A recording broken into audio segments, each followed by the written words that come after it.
Hi everyone, welcome to my channel. My name's Noelle and I review and unbox subscription boxes here on my channel. And today I have another book subscription to share with you that's been sent to me for review. This is the January Down the Rabbit Hole book box. Of course, Down the Rabbit Hole book box is known for darker reads. So you're gonna get thrillers, you're gonna get mysteries, you're even gonna get some horror. I believe this January book is categorized as horror, which is not usually my genre of choice. That said, there may be some topics that some viewers find triggering, and do note that I will be reading some passages, not necessarily big spoilers because I try not to give everything away, but sometimes there may be a passage that kind of gives you a hint as to what's going on in the book. So if this is a book that you've been wanting to read or a box that you have off on the side that you haven't gotten around to yet, you may want to pause and watch this unboxing a little bit later. But I do think it makes sense to read the passage and then open the corresponding gift so that you can get an idea of the inspiration for the gifts.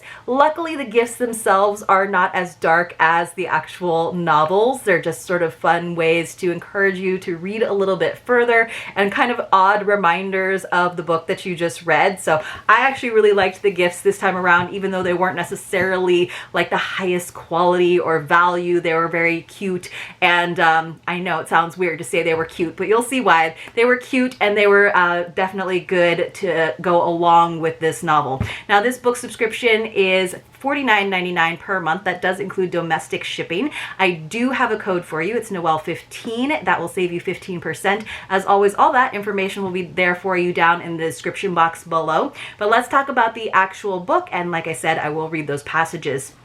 So the book selection, or the hint first, let me tell you, is she does hints leading up to the release of the box on social media, and then once it has been sent to subscribers, she actually does book club questions, so you can engage with them in that way, which I think is cool. Now, the hint didn't give much away. It was The Last House on the Right book box. That is the title for this one, and it's just like a dark image, right? And then inside, what I do love about Down the Rabbit Hole book box is they always give us a nice biography of the author, and in this case the author is Catriona Ward. And then the book itself, once it arrived, it kind of mimics the lovely green brochure here. It is The Last House on Needless Street, so it's quite the intriguing cover here on this paperback. Yes, it's kind of this ominous house with this green eerie light, and indeed the street name is Needless, which I feel like, yes, people would definitely want to take their picture next to a street sign that says Needless Street. This little kitty right here, that's Olivia, definitely plays an important role in the book, and was one of the reasons that I was captivated and kind of confused about 3/4 of the way through. And that's why this book was such a successful read for me, because it did keep me guessing, unlike a lot of the thrillers these days, where I feel like you kind of figure out what's going on, you kind of sort out the red herrings about halfway through, and then everything just has to kind of fall into place. That was kind of the case with some of the recent thrillers that I've read, including the one for our book club that we have over in the Nobot Nook, which is our Facebook group. You can find out more about that in the description box below as well. But let me go ahead and read the blurb for you, and then we'll get into the passages. There were 5 gifts in this particular box. So it says this was actually named one of the 50 best horror books of all time by Esquire. And like I said, not usually a horror person, but I can see why this was categorized that way. But for me, it was really more of a thriller and a mystery. So it says, in a boarded up house on a dead-end street at the edge of the wild Washington woods lives a family of 3. A young girl who isn't allowed outside, not after last time, a man who drinks alone in front of his TV, trying to ignore the gaps in his memory, and a house cat who loves napping and reading the Bible. An unspeakable secret binds them together, but when a new neighbor moves in next door, what is buried out among the birch trees may come back to haunt them all. The Last House on Needless Street is an immersive and shocking journey that will keep you guessing until the last page. Indeed. So yes, it is told in the voice of various characters, including Ted, that's the man, Olivia, the cat, and of course I believe Lauren is the name of Ted's daughter. And then the neighbor that moves in next door is Dee. We hear things from her perspective as well. Now, Dee actually thinks that Lauren is her sister that was abducted when they were children. So that's why she moves in next door. So there's a little bit of a true crime element, people playing detective on their own in this book. I'll try, like I said, not to give anything away, but I will read the corresponding passages. I'm going to actually read a little bit of the author's note at the end, and she does actually say that it's sort of a long spoiler, but I don't think the first paragraph is necessarily. It's more about her writing of it. She did include an inspired playlist, which I love that. Down the Rabbit Hole book box does that a lot, as well as a cool bookmark with a quote. This one says, "The young feel pain intensely, I think, because they don't know yet how deep it can go." And of course we have this image of a cat. Can you see the cat? And on the other side we have this faint image of that creepy house at the end of the street. So let's see. This is the acknowledgments. This is the bibliography. I know there was a section about in the afterword that I wanted to read to all of you. Okay, so it says, first of all, if you haven't finished The Last House on Needless Street yet, please don't read on. What follows is one long spoiler. Don't worry, I'm not going to read the whole thing. It says, "This is how I came to write a book about survival, disguised as a book about horror. In the summer of 2018, I was writing about a cat, and I couldn't work out why. I'd always been fascinated by the apparent ease with which those who lack empathy form strong, passionate attachments with their pets. Serial killer Dennis Nielsen's dog Bleep was the only creature he could be said to have had any functional relationship with. He loved Bleep, and the fate of the dog was the only thing he was concerned with after his arrest. So I thought, maybe this is the right story, the one I should be working on. Olivia the cat, who lives with Ted and gives him comfort, even though he took a young girl named Lauren and keeps her captive. But it isn't working. Ted didn't seem like a murderer or kidnapped her, and I kept finding pockets of compassion for him. His story felt like one of suffering and survival, not like that of a perpetrator. And Olivia didn't really behave like a cat." So this is just a little bit of a, giving you an idea that that blurb on the back was not all it's cracked up to be. There's a lot more depth to all of the characters, including Olivia the cat. All right, you guys, let's go ahead and get to page 30, which is where you will find our first gift. And this is what it looks like when you come across a sticky note in a Down the Rabbit Hole book box. So I'll read the corresponding. This is in the voice, this chapter is in the voice of Ted. So this is a flashback to his childhood, and this is in his mother's voice, this part. "No animals in the house, Teddy," she said. She has a French accent. "You know how I feel about pets. It's cruel, keeping things living in captivity." You could tell she wasn't from around here. Her voice still bore the faintest trace of her father's country, a pinched sound around the R's, but it was more how she held herself, as if waiting for a blow from behind. "Daddy," I said, this is in Ted's voice, "you listen to your mother." I made a crying face at that, but only to myself. I didn't want to be a nuisance. I stroked my hand through the air and pretended I could feel a silky fur under my hand, a solid head with inquiring ears. I had wanted a cat ever since I could remember. Mommy always said no. I can't help but wonder now if she knew something I didn't, whether she saw the future, like a streak of red on the horizon. Let me skip ahead a little bit. So they go to the beach as a family, and Ted's the only child, and says, "The souvenir stand had little key rings carved from local forest pine. They were wonderful, shaped like dogs and fish and horses. They swung gently, looking at me with their wooden eyes, silver rings catching the light. I picked through them with water-wrinkled fingers. At the back of the rack I found her, a perfect little cat, sitting straight upright, paws together. Her tail was a question mark, her ears delicate. The carver had worked with whorls and grains of wood to make it look like a silky coat. I longed to have her. I felt like we were made for one another." Mommy's hand fell on my shoulder. "Put it back, Teddy." "But it's not real," I said. "It's just wooden. I could keep it in the house." "It's time for lunch," she said. "Come." So, of course, this poor little kid. He wants a cat. He can't have a real cat because she thinks it's cruel to have pets. So he's like, "Can I have a cat keychain?" So here is gift 1, labeled as such. And inside we got this adorable carved wooden cat keychain, which I just thought was super duper cute. Isn't that adorable? You guys know I have a thing for cats. I love them. I don't have any, so I call myself a crazy cat lady without cats. You guys, let's actually have a secret password. Now, if you're new to my channel, when you come across a secret password, you want to enter it along with your contact information in the Google form that is linked for you in the description box below, not in the comments, please. At the end of the month, I go through with a random number picker and I select a few winners to receive a mystery box as my way of saying thank you for watching my videos in their entirety. You have to be 18 years or older, you have to be subscribed to my channel, and you have to have a US or Canadian mailing address. Canadians, you have to help me out a little bit with the shipping. I've been having some issues with that lately, so I'll do my best to get a box to you if you happen to win. But today our secret password is going to be cat. So go ahead and put that down in the form that's linked for you in the description box below. Let's go ahead and move on to gift number 2, which didn't come until page 185. This was a pretty lengthy book, if I recall, but it did go pretty quick because the chapters weren't particularly long. I do find that kind of helps me go through, and then, you know, when things do start to unravel and fall into place, then I tend to read pretty quickly. So it's just a little over 300 pages. So let's see if I can remember what this is all about. Oh, so this is still in the voice of Ted, but adult Ted. And it's very cute. Olivia the cat calls humans Teds. She's like the big Ted and the little Ted.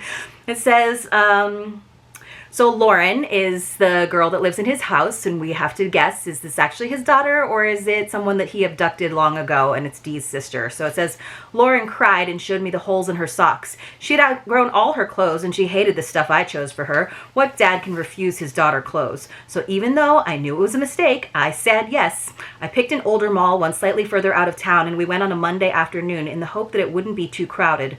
Lauren was so excited before we left that I thought she would pee herself. She wanted to wear all kinds of crazy pink things in her hair, but I thought there should be limits. I simply couldn't be seen with you, I said to her in a fancy lady's voice, and she giggled, which showed what a good mood she was in because she never laughs at my jokes.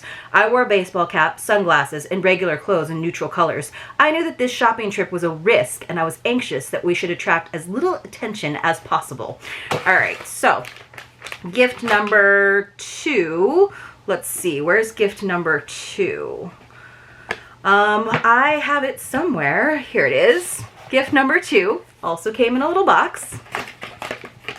And because Lauren has outgrown all her clothes and needs socks, we of course got one of my least favorite things to receive in boxes, which is socks. But here you guys can see these are very functional socks. We've got the tan and the pink together, and then we have these fun striped blue ones, just like nice little dress socks that you could wear with booties. So I thought that was kind of cool. I thought it was cool that we got 2 pairs of them. You know, it's not necessarily anything horrifying, right? Just a couple pairs of socks, and it totally goes with that passage. The next passage is 217. Let's see if I can find it. Sometimes it doesn't just flip to the page. Let's see if I can remember what this one is all about. I have to see whose voice this is in. This is in a chapter by, could be Lauren, could be, let's see. I think this is in the voice of Olivia the cat. So this, I'll do my best cat accent for you guys. It says, we won't let that happen, I say. We are going to get out of here. You keep saying that, she snaps. For a moment, she sounds like the old Lauren, shrill and unkind. Then she softens again. So Lauren and Olivia talk. It says, what will you do when we're free? I'm going to wear a skirt and pink barrettes in my hair. He never lets me. Olivia, I want to eat real fish. Privately, to myself, I think, I will go and find my tabby love, because Olivia is in love with a cat that walks by the house that she can see sometimes. What about your family? I ask Lauren. Maybe you can find them. After a pause, she says, I don't want them to see me like this. It's better if they keep thinking I'm dead. All right, so we're kind of getting some hints as to the true identity of Lauren there, right? Or are we? So gift number 3 came in this little bag. And of course, you probably guessed, we got some pink barrettes. This is what Lauren would like to wear because Ted won't let her, but she never really leaves the house anyway, and then it's kind of terrible when you find out why she doesn't leave the house. It's various reasons. But we have a bunch of these fun little pearly girly clips. You know, I probably wouldn't use these necessarily, maybe this super simple one, but they're all these little alligator clips. But it's a kind of a fun set. Again, not like the highest value, but again, you're getting like 5 gifts as well as the book and the playlist and the bookmark all for $50. So, you know, it's just kind of to bring the reading to life a little bit for you. Then on page 251, so not much further over, we have, oh, this was a fun gift. Let me see if I can find it. Now this is in the voice of, could be Lauren, could be Olivia. This is also in Olivia's voice. It says, I can't do it, Lauren. I thought I could, but I can't. It's not only for us, Olivia, Lauren says. It's for him. Do you think he wants to be like this? Do you think he's happy being a monster? He's a prisoner too. You have to help him, Cat. Help him one last time. Because Olivia's kind of his guardian, right? Because he finally did get a cat. Says, oh, I say, oh dear. Okay then, Lauren says, soft and resigned. Maybe it won't be so bad. I think about the round world, which, if you travel far enough, only brings you back to the same place. Be a brave cat, I whisper to myself. This is why the Lord put you here. I take a deep breath. I'll do it. I'll get the knife, and then I'll kill him. Clever cat, she says. Her breath comes fast. You have to be quick. You only get one chance. I know. So the cat kind of has a alter ego called Nighttime, and she's going to kind of have to bring Nighttime up to get this done, to basically free Lauren from Ted, even though, Olivia still sort of wants to help Ted. And now Lauren has convinced her that this is how she can help Ted, by killing him. I know. It's a little confusing. Gift number 4. Now this is cool because this was made specially for Down the Rabbit Hole book box.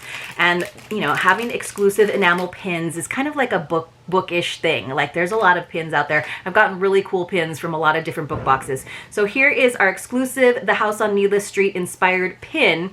So here is Olivia as a cartoon cat, and she's gonna go get the knife. She's gonna kill Ted to help Ted, but also Lauren. But I just thought it was really cute and whimsical. And again, it makes sense that that is our secret password for today.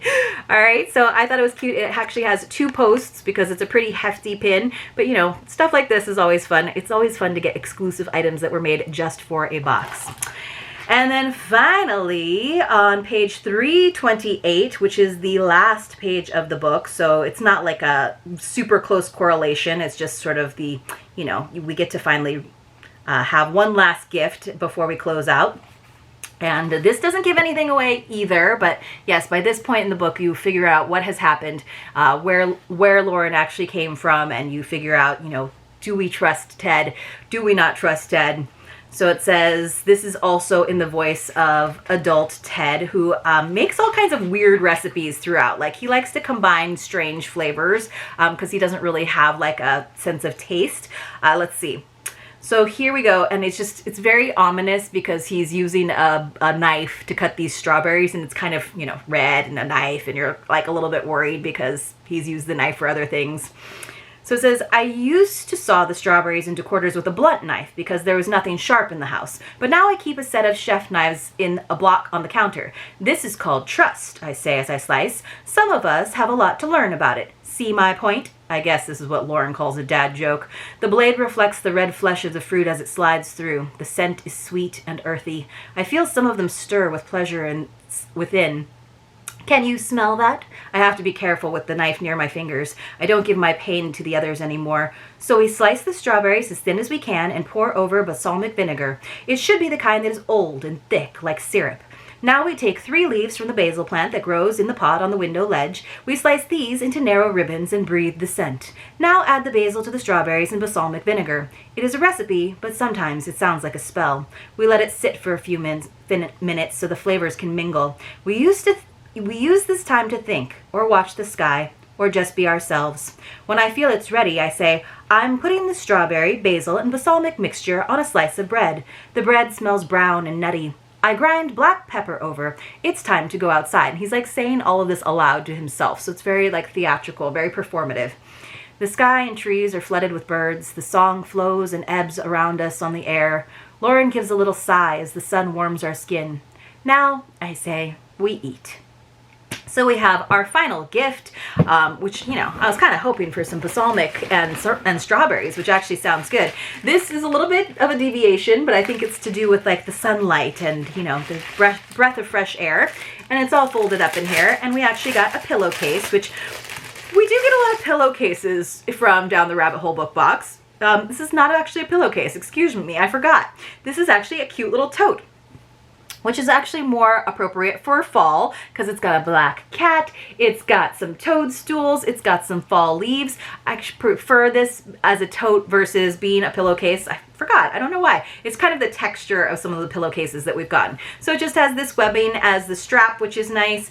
I don't think it has any pockets or anything inside. No, it's just a simple little flat tote that you could fold up, but it's a good book bag. I do think the little black cats on it are very cute. But yes, it's kind of witchy, definitely fall, and it was just our final gift. But you know, everybody's living happy and harmoniously at the end of the book. So you guys, like I said, I read a lot of thrillers. Sometimes I feel like I kind of figure out what's going on a little bit early. This one, it really did keep me guessing. There are some sensitive topics because there's the abduction. You wonder if she's being abused.